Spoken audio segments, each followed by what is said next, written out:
Struggling with boundaries? You're not alone. Many of us were never taught how to set them, especially if we grew up in homes where our needs weren't respected. Let's break it down and learn how to set boundaries with confidence. Boundaries are essential for mental health, yet childhood conditioning often teaches us they're selfish or wrong. Studies show that people raised in enmeshed families struggle to separate their needs from others, making boundaries feel unnatural. Psychologist Dr. Gabor Mate explains that as children, we choose attachment over authenticity. If asserting yourself led to punishment or withdrawal, you learn to suppress your needs. This pattern continues into adulthood until you break it. Many struggle with boundaries due to the fawn response, a survival instinct where you please others to avoid conflict. If you had to manage a parent's emotions as a child, you may now feel guilty saying no or prioritizing yourself. Ignoring your own needs leads to self-abandonment, a cycle where you prioritize others and suppress your feelings. Research links poor boundaries to chronic stress, anxiety, and resentment.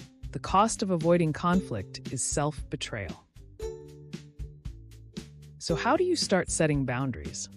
First, recognize that discomfort doesn't mean danger. If you're used to neglecting your needs, prioritizing yourself will feel unnatural, but that doesn't mean it's wrong. Start small. Instead of automatically saying yes, pause. Practice saying, "Let me think about it." Giving yourself space helps you break the habit of overcommitting or ignoring your gut instincts.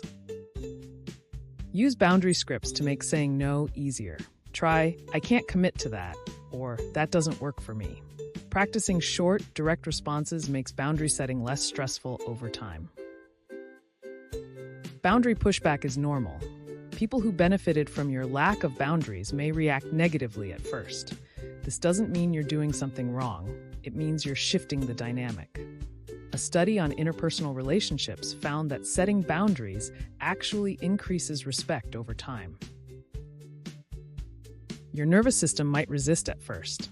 If boundaries trigger anxiety, grounding techniques can help. Try deep breathing, journaling, or reminding yourself, "I am allowed to take up space. My needs matter." With time, these affirmations will feel more natural. Boundaries strengthen relationships. Research shows that people with strong boundaries experience less resentment and deeper connections because they engage with others from a place of choice, not obligation. When you set boundaries, you invite people to respect the real you. What's one boundary you want to start practicing today? Drop it in the comments. If this video helped, don't forget to like, subscribe, and take the first step towards setting boundaries that support your well-being.